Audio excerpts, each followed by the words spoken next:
क्योंकि डेवलपमेंटल काफ़ी हुआ। जैसे हमारा जोजिला टनल है, जोजिला टनल हमारी एक ख्वाब थी, वो हमें पूरा हो गई। इसलिए घर घर पानी है, आप कहें तो रोड है, तो बिजली है। कोई हमारे यहाँ आपने देखा पिछले 24 घंटे से 1 सेकंड बिजली नहीं जाता है, लेकिन सिन्नर जम्मू में जाते हैं, लेकिन यहाँ 1 सेकंड बिजली नहीं जाता है। हमें तो बहुत फ़ायदा हुआ, काफ़ी फ़ायदा हुआ इस यूटी से। बहुत बदल गए पहले से ज़्यादा बदल गए। पहले इतना ये नहीं थी यहाँ, पहले की तरह। आजकल तो यहाँ दुकानें यहाँ गेस्ट हाउस भी चलते हैं। पहले गेस्ट हाउस नहीं होते थे, हॉस्टल भी नहीं होते थे, सिंपल किसान। बहुत बदलाव देखे हम, जैसे जोजिला टनल जैसे, और इंफ्रास्ट्रक्चर में जो स्पोर्ट्स में इंफ्रास्ट्रक्चर में बहुत बदलाव आए हैं। जैसे इंडोर जो है स्टेडियम बन रहे हैं आइस हॉकी के, और भी बहुत से प्रोग्राम हो रहे हैं, जिससे हमें जो है पता चल रहा है कि प्रोग्राम्स के बारे में। तो जैसे स्वच्छ भारत अभियान और क्लीननेस ड्राइव, प्लांटेशन ड्राइव, ऐसे बहुत से हमें प्रोग्राम के बारे में पता चल रहे हैं जो हमें पहले पता नहीं थी। हाल ही में द पैम्फलेट की टीम पहुंची भारत की सरहद पर, जहां देश की वीरता की मिसाल हवा में, पानी में और वहां के लोगों की हर सांस में महसूस होती है। द्रास लद्दाख, ये वही जमीन है जो कारगिल युद्ध की गवाही देती है, और साथ ही अब गवाही दे रही है विकास के नए अध्याय की, एक नए लद्दाख की, जो केंद्र शासित प्रदेश बनने के बाद अब एक नए युग में कदम रख चुका है। हमने अपनी आंखों से वो बदलाव देखे, सड़कें, school, tunnel, health care, digital connectivity, वो सब कुछ जिसे पहले दिल्ली से दूर है बताकर पीछे फेंक दिया जाता था। चलिए आज इस वीडियो के जरिए हम आपको 5 अगस्त 2019 को केंद्र सरकार द्वारा अनुच्छेद 370 हटाए जाने के बाद जम्मू कश्मीर और लद्दाख में राष्ट्रीय सुरक्षा के नजरिए से आए बदलावों की कहानी बताएंगे। कुछ हमारी अपनी आंखों से देखी और कुछ वहीं के स्थानीय लद्दाखियों की जुबानी, जिन्होंने इन बदलावों को खुद महसूस किया है। तो शुरुआत करते हैं किसी भी शहर की लाइफलाइन सड़क से।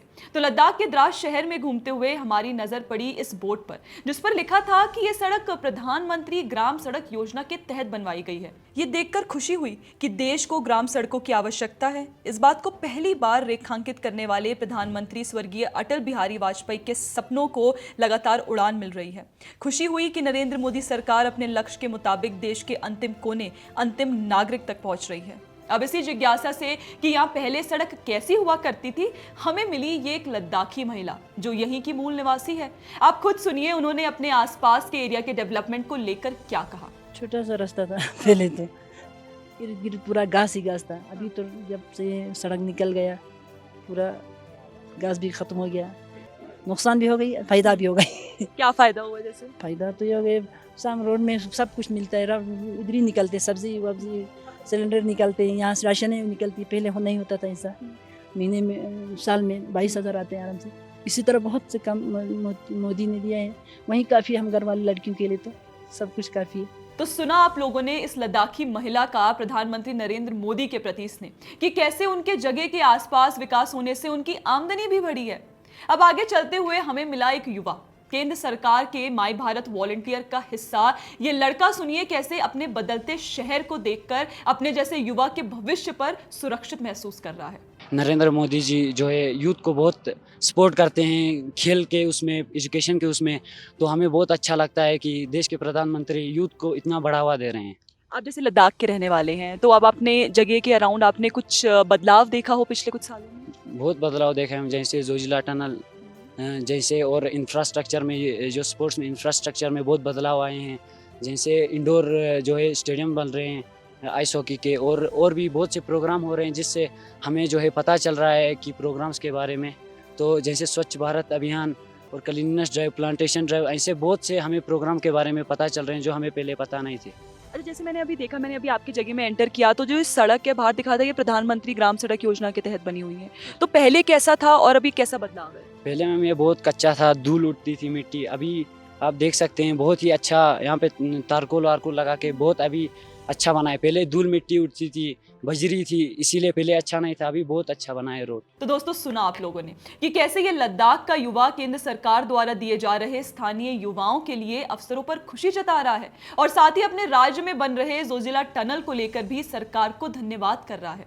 देखिए, अगर आंकड़ों की माने तो 2019 के बाद से प्रधानमंत्री ग्राम सड़क योजना के तहत 6,912 किलोमीटर की सड़कें बनाई गई, और सिर्फ जम्मू डिवीजन में ही 3,885 किलोमीटर सड़कें बनी।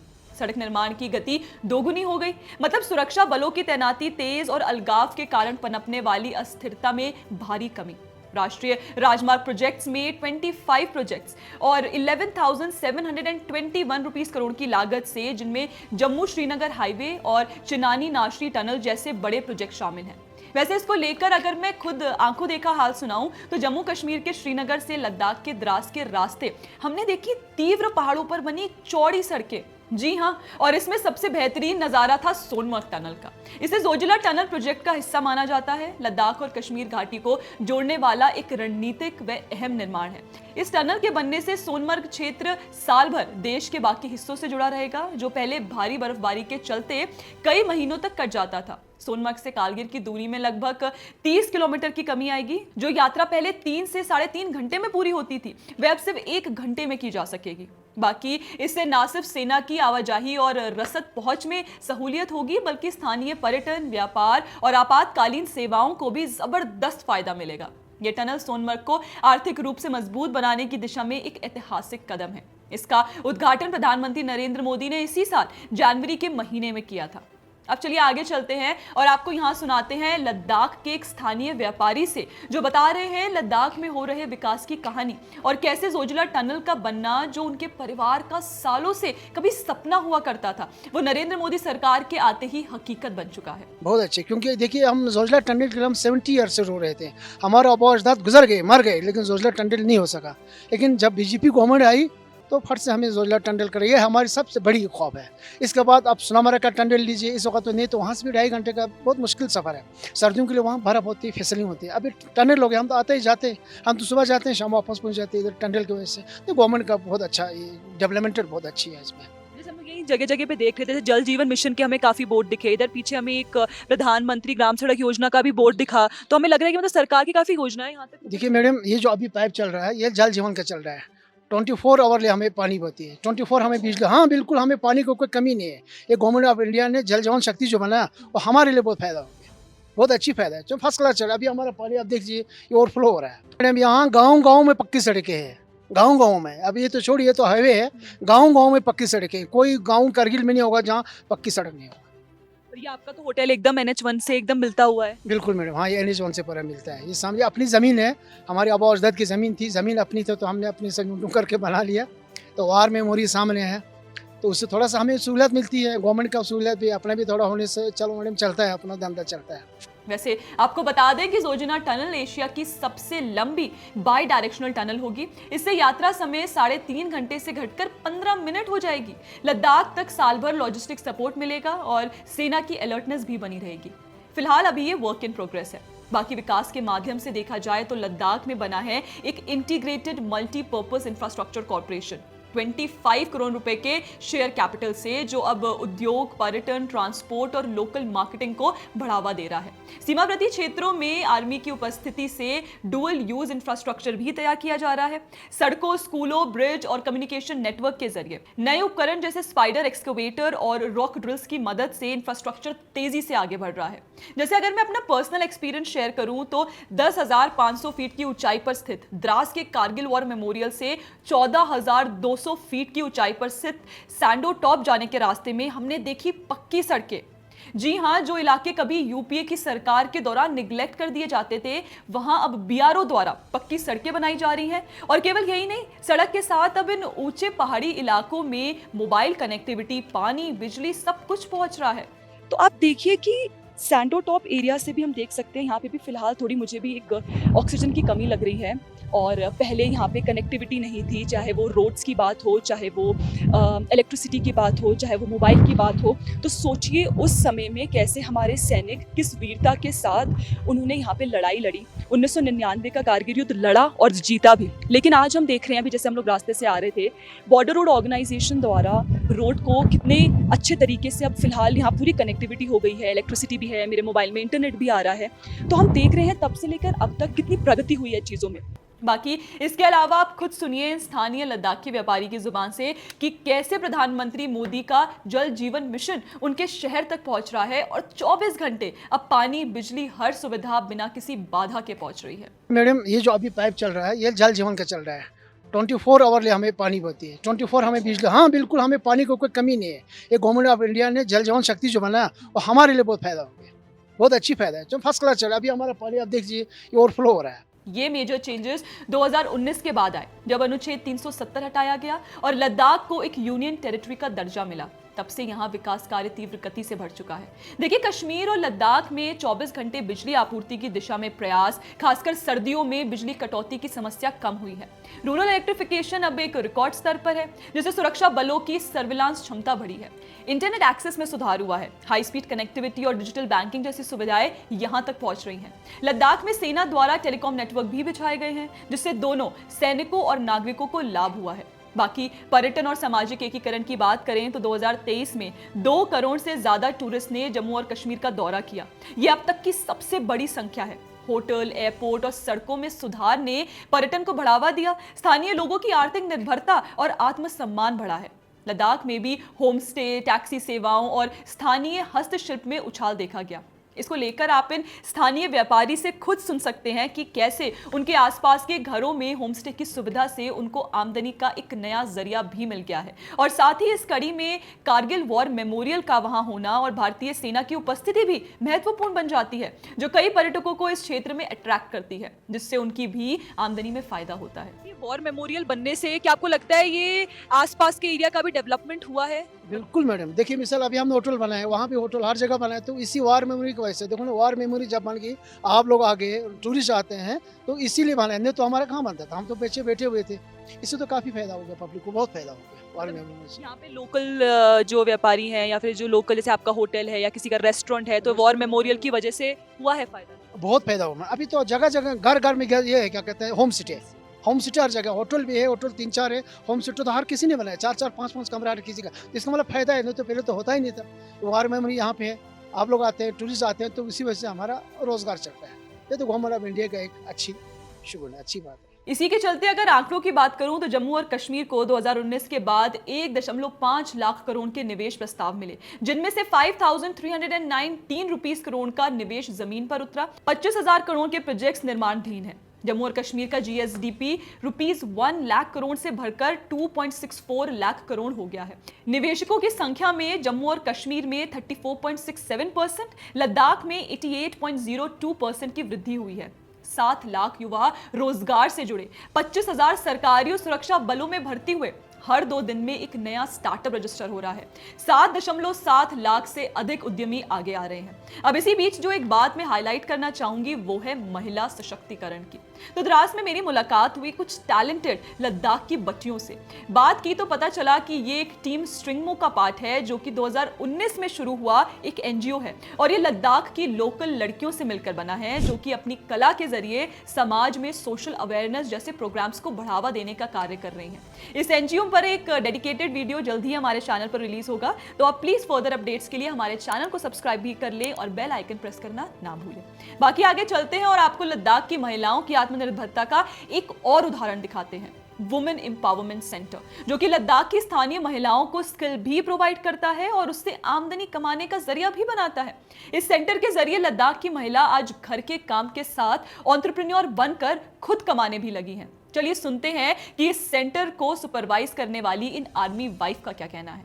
What Indian Army does is that we have women empowerment centers under Ops Sadbhavna, and we have it in almost all the places, especially in the field areas. So what exactly we do under Women Empowerment Center is that we train the ladies or young girls from the villages, nearby villages under our area, and we provide them with professional courses. In the sense that if they want to learn stitching, then we give them an entire 6 months of tutorial about stitching so that they can start their own venture. Then there is something called knitting also. As you can see, the stuff here, this is all machine knitted by them. So we train them in that also. Now what we have done, since apricot is the main produce of this area and we are very famous, the entire district of Kargil is very famous for apricot. So we came up with the idea that why not come out with apricot products. We also have a small unit at Kargil, not only at Kumbatham, we have a small unit at Kargil, and adjacent to me that you see, we have a VTC at Dras also, where ladies of Dras are hand knitting and also machine knitting, and they are stitching also. So, ma'am, do you think that Indian Army has a great role to play when it comes to It is all by the Indian Army, and we are training them, teaching them, and we are I mean, we are telling them how to start their own venture, how to survive in the market, and how to have a life skill and have a career.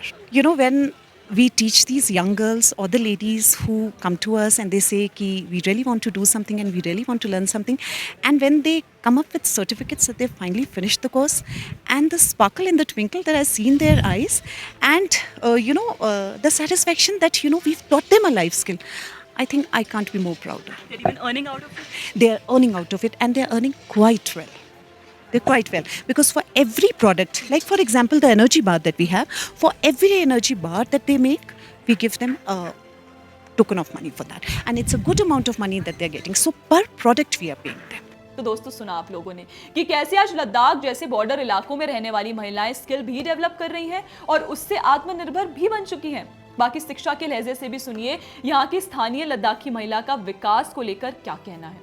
अच्छा, जैसे पढ़ाई की बात है और कहते हैं कि लड़कियों को भी आगे बढ़ाने में सरकार है, राज्य है, काफ़ी मदद करती है, तो आपने कुछ उसमें देखा है फ़र्क? हाँ, आजकल की लड़कियां तो अच्छी पढ़ती हैं, ज़्यादा लड़कियों से भी ज़्यादा लड़कियां पढ़ती हैं, पढ़ाई में ज़्यादा लड़कियां तेज हैं। अपने आसपास आपने देखा हो? हाँ मैम, आजकल की लड़कियां ज़्यादा अच्छी तरह पढ़ती हैं। पहले हम खुद इतना नहीं पढ़ते थे, थोड़ा 10 से 4 पढ़ाई करते, उसके बाद तो खेती बाड़ी में चलते थे माइयों के साथ, अपनी भाई बहनों के साथ। आजकल तो पूरा पढ़ाई में रहते हैं। चलिए आगे बढ़ते हैं और बात करते हैं रेल कनेक्टिविटी की। उधमपुर श्रीनगर बारामूला रेल लिंक, जिसमें शामिल है चेनाब रेल ब्रिज, जो है दुनिया का सबसे ऊंचा रेलवे पुल। ये अभी 6 जून 2025 को ही प्रधानमंत्री मोदी द्वारा इनॉग्रेट किया गया। इससे न सिर्फ व्यापार सस्ता होगा, बल्कि सेना और आपूर्ति भी पहले से कई तेज होगी। बाकी हवाई कनेक्टिविटी में श्रीनगर एयरपोर्ट को इंटरनेशनल स्टैंडर्ड पर अपग्रेड किया गया, जम्मू एयरपोर्ट का विस्तार हुआ और उड़ान स्कीम के तहत कारगिल, किश्तवाड़ और पूंछ जैसे दुर्गम इलाकों को जोड़ा गया है। लद्दाख की रणनीतिक अहमियत को देखते हुए न्योमा एयरफील्ड का निर्माण हो रहा है, भारत के सबसे ऊंचे एयरफील्ड्स में से एक, जो LAC के पास सेना की रैपिड डिप्लॉयमेंट में सहायक होगा। बाकी शायोक नदी पर 82 मीटर लंबा मोटरेबल ब्रिज, BRO के 75 प्रोजेक्ट्स, जिनमें 45 ब्रिज, 27 सड़कें, 2 हेलीपैड और 1 कार्बन न्यूट्रल कैंप शामिल है। जम्मू और कश्मीर में एम्स बन रहे हैं। लद्दाख में आयुष्मान भारत के तहत 1.3 लाख लाभार्थियों को 11.5 करोड़ रुपए की स्वास्थ्य सेवाएं मिली। 6000 ट्रांजिट होम्स बनाए जा रहे हैं कश्मीरी पंडित प्रवासी कर्मचारियों के लिए, जिससे सामाजिक समरसता और स्थायित्व को बढ़ावा मिले। इसी विकास के चलते आतंकवाद की घटनाएं 2018 के 1712 से घटकर 2022 में 550 रह गई। पत्थरबाजी की घटनाएं अब लगभग 0 हैं। 370 हटने से अब महिलाएं, दलित और वंचित समुदायों को भी बराबरी के अधिकार मिले हैं। रिकॉर्ड 58.46% वोटिंग हुई 2024 लोकसभा चुनाव में, जो एक डेमोक्रेटिक पुनर्जागरण का संकेत है। तो अंत में मैं यही कहना चाहूंगी कि 370 का जाना एक राजनीतिक कदम नहीं, एक रणनीतिक निवेश था, जिसका लाभ अब एक सड़क, रेल, बिजली, स्वास्थ्य, शिक्षा और सुरक्षा हर क्षेत्र में दिख रहा है। और जिस दिशा और जिस तीव्रता से कश्मीर और लद्दाख बढ़ रहे हैं, वो भारत की अखंडता और सुरक्षा को पहले से कई ज्यादा मजबूत करता है। यह सिर्फ विकास नहीं, एक राष्ट्र की पुनर्स्थापना है। जय हिंद।